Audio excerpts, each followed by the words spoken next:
రైతులకు రుణమాఫీ చేసిండ్రు, 30,000 కోట్ల రూపాయలు చేసిండ్రు.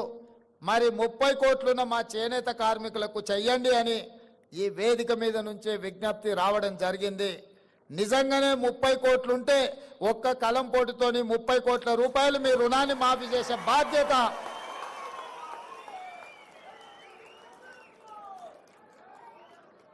చేనేత కార్మికుల యొక్క రుణ భారాన్ని తీర్చడం.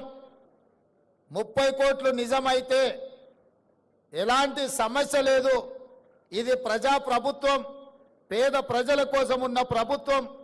ఇది ఇందిరమ్మ ప్రభుత్వం. ఇందిరమ్మ ప్రభుత్వంలో కుల వృత్తులకు, చేతి వృత్తులకు సముచితమైన న్యాయం చెయ్యాలన్న విధానమే మా ఆలోచన. తప్పకుండా 30 కోట్ల రూపాయల రుణమాఫీ చేయడానికి, 30 కోట్లు మంజూరు చేయడానికి